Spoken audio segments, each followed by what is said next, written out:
중종과 황사후, 조선 11대 임금 중종시설에 황사후라는 신하가 있었습니다. 황사후에 대한 얘기는 역사상 별로 없습니다.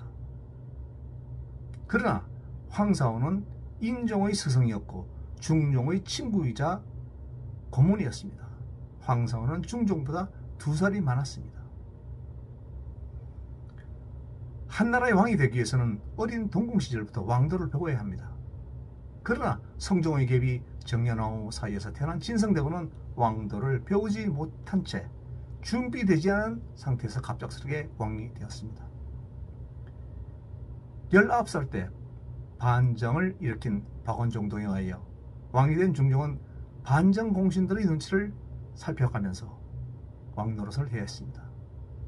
더구나 11살에 혼인한 신수군의 딸 당경왕후 신씨와는 생이별을 하는 아픔을 겪게 됩니다. 그것이 1506년도의 일입니다. 갑작스럽게 왕이 되어서 어찌할 바를 몰라 반정 공신들에 의해 힘없이 끌려가던 중종 5년 1510년 방원종은 세상을 떠납니다. 그러나 남아있는 반정 공신들의 눈치는 계속 살펴야 됐습니다. 나이를 먹어가면서 어떻게 왕권을 찾을까 중종도 고민을 하야 했을 겁니다. 중종보다 2살 많은 황사후는 1514년 별시 문과의 장원으로 급제하여 10월에 상서원 직장을 제수받았습니다. 그러나 중종의 눈에는 띄지 않았습니다. 중종보다 6살 많은 조광조가 1515년 조지서 사지라는 관직에 초임되었고 이어 알성문과에 급제하여 전적, 사안부 감찰 등을 역임하면서 중종의 눈에 띄어 신진 사료들을 통하여 반정공신들의 그늘에서 벗어나려 했습니다. 그해 장경화홍거가 죽고 중종의 갭이 책복 문제가 논의될 때 박상, 김정 등이 폐위된 신수를 보기 상소하다가 반정공신인 대사관 이행의 탄핵으로 유배되자 정원으로 있던 조광조는 대사관으로 상소자를 벌하면 언론을 막는 결과가 되어 국가의 존망과 관계가 된다고 주장하여 오히려 이행 등을 파직하게 합니다.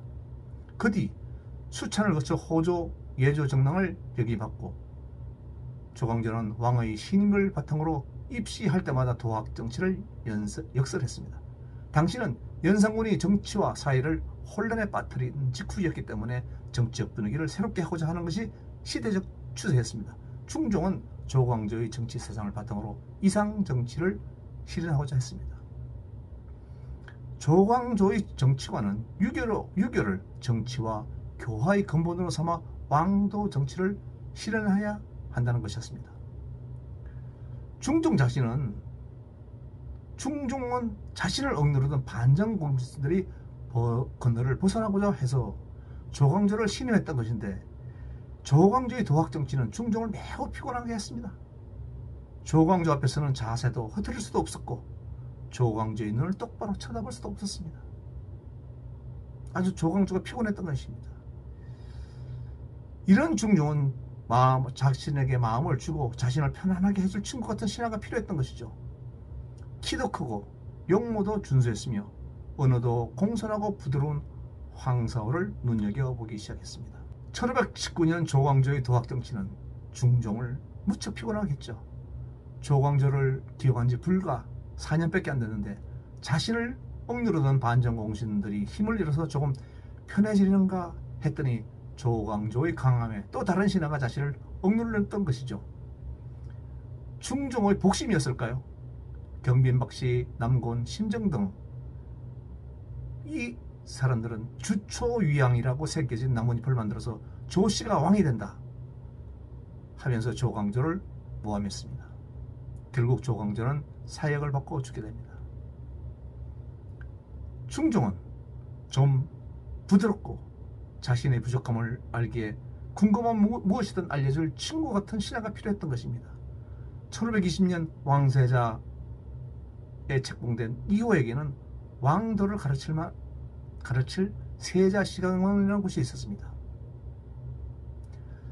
1521년 세자가 7살이 되는 해 세자시강 문학에 황사후를 제수하면서 중종은 황사후에 대한 관심을 가지기 시작합니다. 이때 황사후의 나이 36살이었습니다. 29살의 벼슬길에 오른 황사우는 천재성을 발휘하였기에 그 뛰어남은 널리 알려져 있었습니다. 관직에 오른 지 8년 만에 24번이나 관직이 제수됩니다. 여러 관직을 두루 거쳐서 풍부한 경험이 축적되었습니다. 이는 중종의 배려였는지도 모릅니다. 그 황사우가 44살 때까지 또 17번의 관직의 변동이 있었습니다. 황사우가 관직에 오른 지 15년 만에 1529년 정월에 사가는 대사관에 배수됩니다. 사가는 대사관. 너무 빠른 성찰하고 많은 신하들이 부당함을 고했지만 중종은 황사우는 대간에 합당한 거로 특별히 제소한다 하면서 신하들의 입을 막았습니다. 황사우 부인의 외사촌이 기말로였기 때문에, 기말로는 중종의 사돈이었죠. 그 때문에 빠른 성차가 있었다고 시기하는 글들이 많으나 기말로는 1523년 11월 경기도로 유배되었다가 1529년 5월 24일 유배지에서 풀려납니다. 그러니까 황사우의 빠른 승차와 기말로의 관계는 없다는 것입니다. 기말로가 귀양가에 있을 때 황사우를 승차시킨 것이죠. 황사우가 사가는 대사관, 정삼품 당상관에 오른 것입니다. 관직에 오른 지 15년 만에 당상관에 오른 황사우에 대한 시기는 이때부터 촉발되었습니다. 키도 헌철하고 수염도 아름다운 미남 황사우, 그리고 천지인 황사우에 대한 중종의 호감은 친구요 왕의 고문으로 부족함이 없었기에 중종의 총애가 깊었습니다. 그러나 그것이 황사우에게 독이 될 줄은 몰랐습니다. 중종은 태어나자마자 어머니를 잃은 세자에 대한 애틋한 마음을 가지고 황사우가 세자를 지키는 보루가 되기를 바랬던 것입니다. 황사우가 44세 정삼품 당상관에 올라 성정원, 우부성지, 좌부성지, 45살에 좌성지, 도성지, 가산대부 형조판서, 호문관 부제학, 46살에 다시 대사관 부제학, 47살에 한성부 좌연, 한성부 우윤, 사원부 대사원, 48살에 형조참판 경기도 관찰사, 개성부 유수를 배설합니다. 황사우가 49살인 1534년 형조참판 겸 세자 좌분백객, 대세원 첨지중추부사, 의흥위 상호군, 동치중추부사, 부지학 자은대부 호조판서 겸 세자 자부빈객, 그리고 50살인 1535년에는 대세원 예조판서 병조판서, 11월에는 숭정대부 의정부 우찬성 겸 직영년 춘조관사, 세자 자부빈객, 오이도 총관, 이런 관직을 제설합니다. 이에 황사우는 중종의 특별한 애정과 성진에 부담감을 가지고 곧바로 상소를 합니다. 신은 본래 제조와 덕이 없어서 지난변 외람된 발탁으로 육경의 자리에 있을 적에도 황공하여 몸둘 바를 알지 못했습니다. 더구나 이처럼 품계가 높고 책임이 중대한 재상의 자리를 용렬한 신으로서 어찌 감당할 수 있겠습니까? 신을 속히 채직해 주옵소서. 이렇게 자신이 우찬성이 된 데 대한 채직하기를 중종에게 상소하자 중종은 정교하기를 대신이 천망하여 제소한 것이고 또 조정의 공로에서 나온 것이며 높은 품계라고 하지만 육경으로서 찬성이 되는 것이 그 차례인 것이다. 사직하지 말라. 이때 황사우가 관직에 오른 지 불과 20년 만이었습니다. 다른 시대들에 비하여 너무 빠른 성차였죠. 황사우에 대하여 사신들은 이렇게 말합니다. 사신, 사추를 쓴 사신이죠. 그 조선왕조실록에는 빠른 성진에 언젠가는 낭패를 볼 것이다 라고 기록을 하고 있습니다. 언젠가는 낭패를 볼 것이다. 그러나 살아생전엔 낭패를 보지 않았습니다. 51세인 1536년 1월 9일에 이조판서를, 그리고 또 3월 11일에 중종은 황사우에게 이조판서를 제수를 합니다. 뭐 때문에 1월 9일, 3월 11일 두 번에 걸쳐서 조선왕조실록에 이조판서를 제수하다라고 기록되는지는 모르겠습니다만 그렇게 기록되어 있습니다. 이적 판서는 우찬성보다는 품기가 낮은 정의품입니다. 그러나 이적 판서는 실세 중에 실세였죠. 이적 판서가 중종이 황사우에게 베푼 애정은 너무 지나친 것이었습니다. 물론 중종은 사돈인 기말로가 좌의정에 있으면서 국정을 주도할 때였으니까 황사우의 빠른 성찰은 반드시 기말로 때문이었다 라고 하는 사람이 있지만 반드시 그런 건 아닙니다. 당시의 배경은 세자인 이호의 나이가 23살입니다. 이때 문정왕후의 아들 이환이 4살이 되었습니다. 문정왕후는 후일 명종이 되는 이환이 태어나자 왕세자 이호에게 매몰차게 굴었습니다. 아주 매몰차게 굴었죠. 병이 생길 정도로. 그러니까 궁중에서는 왕세자 이호의 편과 문정왕후 소생 이환의 편으로 나눠질 수밖에 없었습니다. 그래도 중종은 세자의 스승인 황사우에게 기대를 걸었습니다. 세자 이호가 왕이 된 후 이호를 지켜주기를 바라서 황사우에 대해 편안을 한 것이죠.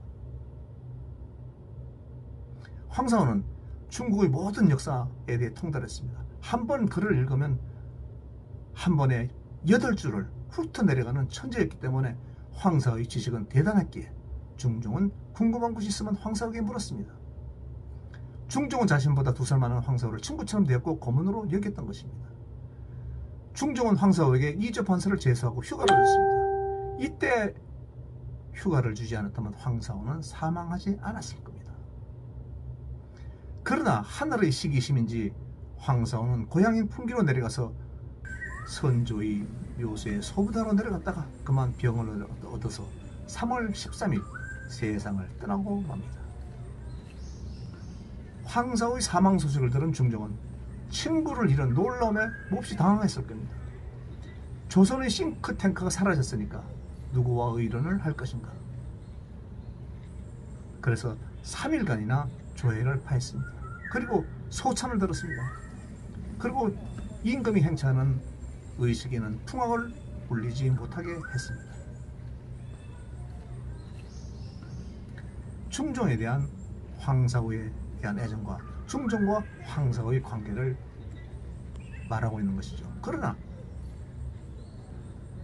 중종과 황사우에 대한 이런 기록은 없습니다. 그러나 황사우의 행장과 그리고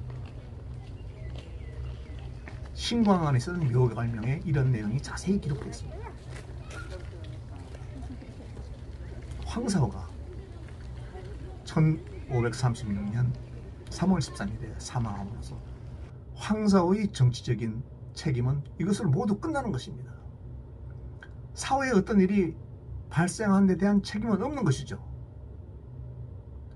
준비되지 않은 왕이 임금자리에 올라 신하들에게 억눌리다가 자신을 편안하게 해준 22년간의 친구였던 황사우. 언행은 부드럽고 온화했던 사람입니다. 누군가가 집에 찾아오면 신분 여하를 가리지 않고 벗은벌로 맞이했던 황사우였습니다.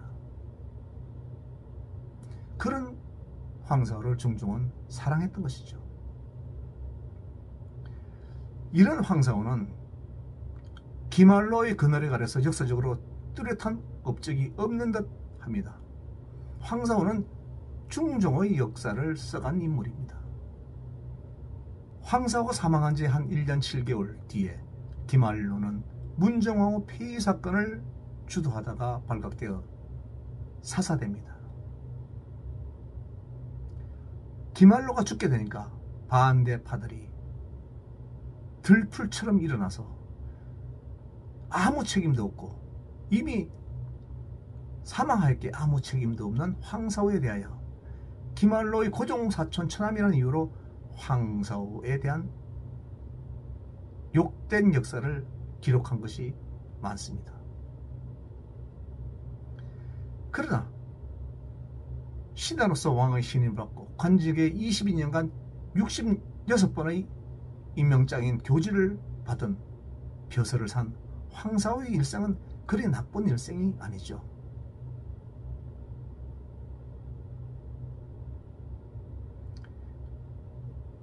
황사우가 절할 때까지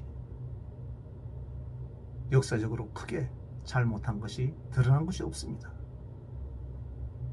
그럼에도 황사우 사후에 김한로가 문정왕후를 폐위시키려는 문정왕후 폐위 사건이 벌인 이후에 황사우를 욕되게 쓴 역사 기록을 보면 조선의 역사를 더럽힌 문정왕후와 윤원영이 더 나쁜 인간들인가? 인종을 지키려는 김한로가 더 나쁜 사람인가? 이에 대한 평가는 다시 해야 됩니다. 그런데 국모를 폐위시키려 했다는 김한로를 나쁜 사람이다 라고 역사는 계속 써놓고 있습니다. 김한로가 문정왕후를 폐위시켰다면 문정왕후와 윤원영의 일당들이 20년 이상을 조선을 엉망으로 만들어 놓지 않았을 겁니다. 우리는 역사를 한번 다시 생각해야 됩니다. 정말 김한로가 나쁜 사람이냐?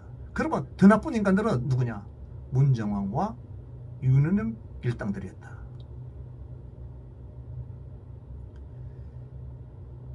이것이 이제 중종시대와 명종시대를 거치는 것이죠. 그렇지 않습니까? 왜 문정왕후를 조선 2대 악녀라고 하나요? 바로 중종의 첫째 아들 인종을 9개월 만에 독살한 아주 악랄한 여자였기 때문입니다. 중종시대에 중종의 친구이자 고문으로 살아간 황사우와 중종의 이야기였습니다. 감사합니다.